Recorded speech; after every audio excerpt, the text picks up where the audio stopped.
ओम नमः शिवाय। हर हर महादेव।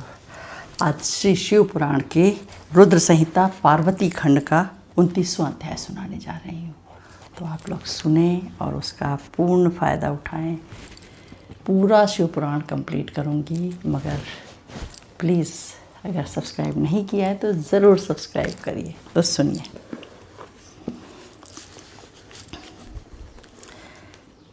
शिव जी द्वारा पार्वती याचना।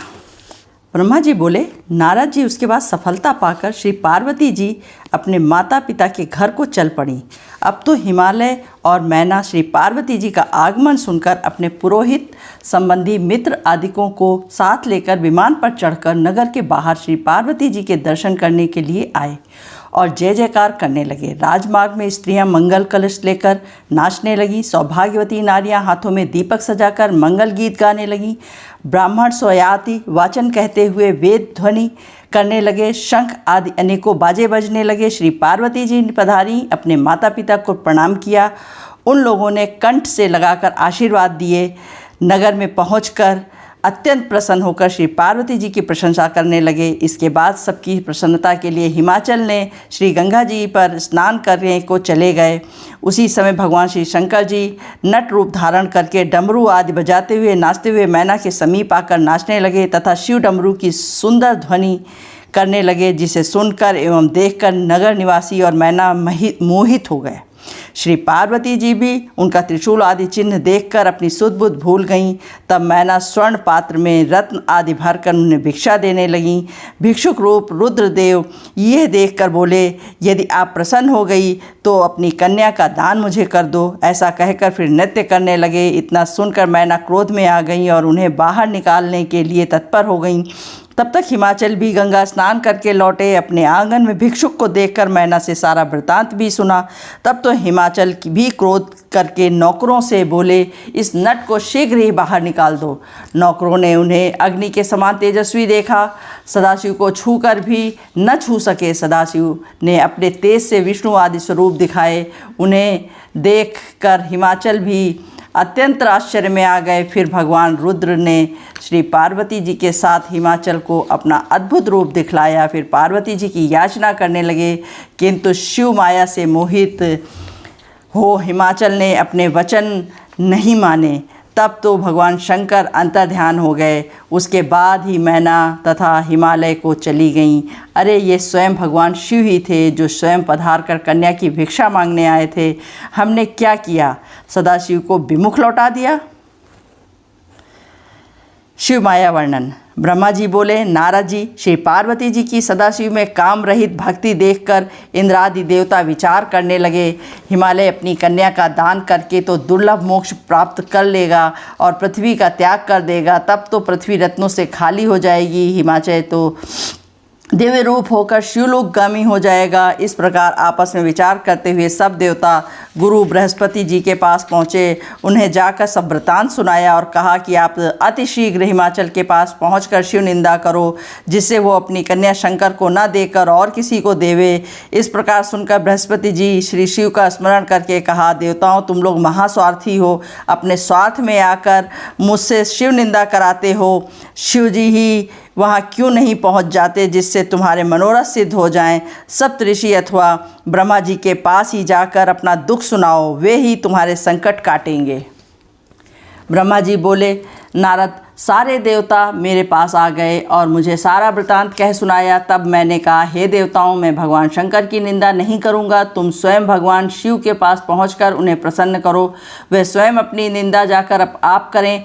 तब ब्रह्मा जी बोले, इस प्रकार मेरे कथन को सुनकर देवता कैलाश पर पहुँचे। वहाँ शिव के दर्शन कर उन्हें नमस्कार किया और स्तुति करने लगे। स्तुति करके देवता बोले, शंभो, हम आपकी शरण में आए हैं। आपको बार बार नमस्कार है। प्रार्थना करके देवताओं ने सदाशिव को अपना कष्ट सुनाया। देवताओं के कथन को सुनकर सदाशिव ने अपनी बात मान ली। देवता भी अपने अपने लोकों में भगवान शंकर को प्रसन्न करके चले गए। उसके बाद शंकर हाथ में त्रिशूल लेकर सुंदर सुंदर वस्त्र धारण करके हाथ में स्फटिक माला एवं कंठ में शालिग्राम धारण किए हुए साधु जैसा रूप बनाकर हरि हरि बोलते हुए हिमाचल राज के सभा में पधारे। उस समय हिमाचल बंधु बांधवों के साथ सभा में बैठे हुए थे। साधु रूपधारी रुद्र को सभा में देखकर हिमाचल सिंहासन से उठ खड़े हुए और उन्हें सिंहासन पर विराजमान कराया। तब भगवान शंकर बोले, हिमाचल राज, मैं वैष्णव ब्राह्मण हूँ, भिक्षा मांगकर अपना पालन कर लेता हूँ। मुझ पर गुरुदेव की परम कृपा है। मैं सब जगह बिना परिश्रम अपनी इच्छा से भ्रमण करता हूँ। मैंने सुना है कि तुम्हारे कमलों के समान नेत्रों वाली अपनी सुंदर कन्या का निराश्रित एवं विचारहीन तथा भिक्षा वृत्ति वाले शिव को देने की विचार रखा है। हे शैलराज, इसमें आपने अपनी हानि लाभ का कुछ भी विचार नहीं किया है। पार्वती को क्या मालूम, वो तो उसी के साथ विवाह करना चाहेगी। अनुभव न होने के कारण उसको अपने दुख का ज्ञान नहीं है। शैलेंद्र, तुम उसकी बात पर न जाओ, शिव जी का साथ विवाह न करो। ब्रह्मा जी बोले, नारद इस प्रकार कहकर शंकर जी चले गए। अब 30वां अध्याय। हिमाचल के समीप सप्तऋषियों का आगमन। ब्रह्मा जी बोले, नारद जी, उस प्रकार ब्राह्मण की बात सुनकर मैना तो घबरा गई और बोली, शैलराज, इस वैष्णव ब्राह्मण ने किस प्रकार शिव की निंदा की है। आप थोड़ा शिव भक्तों से मिलकर इसका निर्णय कर लो। यदि ऐसा है तो पार्वती को कुरूप शिव के हाथ में न सौंपा जाए, नहीं तो मैं विष खा लूँगी। इस प्रकार कहते हुए मैना रोने लगी। इधर श्री महादेव जी ने कैलाश पर पहुँचकर सप्तऋषियों का स्मरण किया। सप्तऋषि कल्प वृक्ष की भांति शीघ्र ही वहां पहुंच गए। तब उन्होंने कहा, प्रभु आज्ञा करो। उस समय सिद्धि मूर्ति अरुंधति भी साथ में थी। सदाशिव उनकी प्रार्थना सुनकर बोले, ऋषियों, पापी तारकासुर देवताओं को अत्यंत पीड़ा पहुंचा रहा है। ब्रह्मा जी उसे वर दे चुके हैं और पार्वती जी ने भी मुझे पाने के लिए घोर तपस्या की है। उसकी इच्छा अनुसार वर देना कर्तव्य है। इन बातों से मैं पार्वती जी के साथ विवाह करना चाहता हूँ। इसके पूर्व मैं भिक्षुक रूप धारण कर हिमाचल के पास गया। उन्होंने मुझे परम ब्रह्म जाना और अपनी कन्या देने के लिए वे तैयार हो गए। उसके बाद देवताओं की प्रार्थना करने से पर फिर मैं ब्राह्मण का रूप धारण कर हिमाचल के पास गया। मैंने अपनी निंदा आप ही कर डाली, जिससे वे मुझसे घृणा करने लगे। अब तो मेरे साथ पार्वती का विवाह भी नहीं करना चाहते। इसी कारण तुम लोग शीघ्रतापूर्वक उनके पास जाओ, हिमाचल एवं मैना को समझा कर आओ, जिससे वे मेरा साथ पार्वती का विवाह कर दें। यह सुनकर मुनिगण अत्यंत प्रसन्नता के साथ हाथ जोड़कर चल दिए। हिमालय सूर्य के समान तेजस्वी मुनियों का दर्शन करके आनंद में उठ खड़े हुए। उनका आदर सत्कार करके उन्हें यथोचित आसन पर बिठाया और कहने लगे, मैं धन्य हूँ, आप दर्शनों से मैं कृतार्थ हुआ हूँ। आप तो पूर्ण काम है, किंतु मुझे भी अपना सेवक जानकर कुछ सेवा के लिए आज्ञा करें। अब 31वां अध्याय। वशिष्ठ मुनि का उपदेश। मुनि बोले, शैलराज, भगवान शंकर जगत के पिता हैं और पार्वती जी जगत की जननी है, और तुम श्री पार्वती जी का विवाह भगवान शंकर के साथ करके अपने जन्म को सफल करो। ऋषियों के वचन सुनकर हिमाचल बोला, ऋषिगण, आप लोग सत्य कह रहे हो, किंतु अभी अभी वैष्णव ब्राह्मण ने आकर मुझे शिव के दोष बताकर शिव के साथ पार्वती के विवाह की नाहीं कर दी है, जिससे पार्वती जी की माता कोप भवन में चली गई हैं। वो कहती हैं कि मैं अपनी पार्वती का विवाह शिव के साथ कदापि नहीं करूंगी और मेरा भी ज्ञान भ्रष्ट हो चुका है। ब्रह्मा जी बोले, नारद जी, इतना सुनकर सप्तऋषियों ने अरुंधति को मेनका के पास भेजा। वहां पहुंचकर अरुंधति ने देखा मैना शोक में मूर्छित होकर पड़ी हुई है। तब अरुंधति ने उससे वचन में कहने लगी, मेनका उठ बैठो, तुम्हारा कल्याण करने के लिए अरुंधति के साथ सप्तऋषि पधारे हैं। तब मेनका खड़ी हुई, अपने सामने श्री अरुंधति को देखकर नमस्कार किया, फिर बोली, ये मेरे भाग्य हैं, न मालूम किस जन्म के पुण्य उदय हुए हैं, जिससे मेरे घर में श्री वशिष्ठ जी की पत्नी अरुंधति जी पधारी हैं। आज्ञा करें, मैं आपकी क्या सेवा करूं। ब्रह्मा जी बोले, नारद जी, तब तो श्री अरुंधति जी ने मेनका को भांति भांति भगवान शंकर के विषय में अनेक प्रकार से समझाया। इस प्रकार समझाकर वो ऋषियों के पास आई। इधर ऋषिगण भी हिमाचल को समझा रहे थे कि वे कह रहे थे कि हे शैलराज, अपनी पुत्री पार्वती जी को श्री महादेव जी को अर्पण करके भगवान शंकर के ससुर होने का सौभाग्य प्राप्त करो। भगवान महादेव परम योगी हैं, वे तो विवाह करना ही नहीं चाहते, किंतु तारकासुर के नाश के लिए उन्हें देवतागण प्रार्थना करके विवाह को बाध्य कर रहे हैं। इसी कारण तुम्हारी कन्या ने भी घोर तपस्या की है, जिसके द्वारा उन्होंने वर मांगा है कि आप ही मेरे पति बनो। हिमाचल बोले कि हे ऋषियों, मैं चाहता हूँ कि पुत्री तो राजपुत्री है, राजाओं जैसा सुख भोगती है, किंतु शिव जी के घर तो स्वर्ण धन वैभव आदि कुछ नहीं। वहाँ तो भोजन पदार्थ भी नहीं दिखाई देते। वहाँ कन्या जाकर क्या खाएगी, क्या सुख भोगेगी, अब आप ही बताओ कि इन बातों का विचार करें। वशिष्ठ जी बोले, शैलराज, तुम शिव स्वरूप को नहीं जानते हो। उनका धनपति कुबेर सेवक है, उसके यहाँ धन की कौन सी कमी है। जो सारे संसार की उत्पत्ति, पालन तथा संहार करते हैं, उन्हें भोजन का क्या दुख है। ब्रह्मा विष्णु तो उन्हीं के अंग हैं। उन्होंने मुख से सरस्वती, वृक्ष स्थल से लक्ष्मी एवं अपने तेज से शिव को प्रकट किया है। भला उन्हें कौन सा दुख हो सकता है। तुम्हारी कन्या तो कल्प कल्प में उनकी पत्नी होती है एवं होती रहेगी। अपनी कन्या सदाशिव को अर्पण कर दो। तुम्हारी कन्या के तप करते समय देवताओं की प्रार्थना करने से सदाशिव तुम्हारी कन्या के समीप पहुँचे और उसे वर दिया।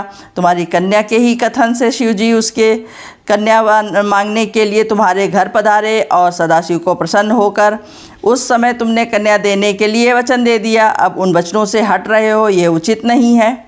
यदि प्रेम से तुमने उनको कन्यादान न किया तो भगवान शंकर बलपूर्वक ही तुम्हारी कन्या से विवाह कर लेंगे। शैलेंद्र, ये समझ लो कि इसमें तुम्हारा ही एक शिखर न रहेगा। इससे पहले इंद्र द्वारा पंख काट लिए गए हैं, अब अपने शिखरों को भी नष्ट करना चाहते हो। शैलेंद्र, केवल कन्या के कारण अपना कुल क्यों नष्ट कर रहे हो। कुल की रक्षा के लिए एक ही का त्याग कर देना ही अच्छा होता है, ऐसा नीति शास्त्र में लिखा है। देखो, अनरण्य राजा ने भयभीत होकर अपनी पुत्री ब्राह्मण को दे दी और अपनी संपत्ति तथा परिवार की रक्षा कर ली। 32वां अध्याय, अनरण्य राजा की कथा।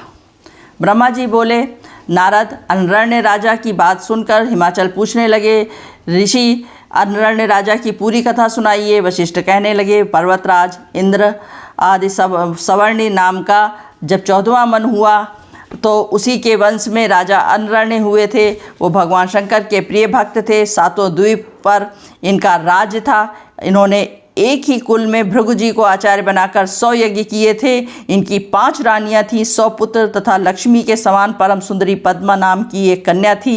यह कन्या राजा तथा रानियों को बहुत प्यारी थी। राजा बड़े उदार आत्मा थे।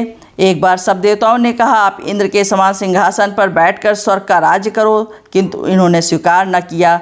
जब इनकी परम प्रिय कन्या विवाह के योग्य हुई तो उन्होंने उसके लिए वर खोजने के लिए चारों तरफ पत्र भेजे। चारों ओर वर की तलाश होने लगी। इतने में तप करके लौटे हुए विश्वलाद ऋषि ने वन में एक मनुष्य को अपनी स्त्री के साथ विहार करते देख लिया। ऋषि के मन में भी काम वासना जाग गई। स्त्री किस प्रकार प्राप्त हो, यही विचार करते करते ऋषि अपने स्थान पर पहुँचे। कुछ समय बाद एक दिन विप्लाद पुष्पा नामक भद्रा नामक नदी पर स्नान करने लगे। वहाँ अनरण्य की परम सुंदरी कन्या भी आई हुई थी। उसकी सुंदरता देखकर मोहित हो गए। ऋषि ने कन्या के आसपास खड़े हुए मनुष्यों से उसका परिचय पूछा। उन लोगों ने कहा, अनरण्य राजा की पद्मा नामक कन्या है। आपका मन इस पर मुग्ध हो गया है क्या? जाकर राजा से मांग क्यों नहीं लेते? इस प्रकार के हास्य युक्त वचन सुनकर मुनि लज्जित हो गए और अपने दिल में उसे पाने की भी इच्छा कर ली। उसके बाद स्नान, नित्यक्रम, शिव पूजन आदि करके विप्लाद राजा अनरण्य की सभा में चले गए। राजा ने मुनि को देखकर प्रणाम किया और विधिवत पूजन करके उनको आसन पर बिठाया। ऋषि की सेवा की। ऋषि ने पूछा राजा उसकी कन्या की याचना की। इतना सुनकर वो राजा चुप हो गए। कुछ क्षण के बाद ऋषि फिर बोले, राजन, अपनी कन्या शीघ्र ही मुझे दे दो, नहीं तो कुल के साथ तुमको क्षण भर में ही भस्म कर दूंगा।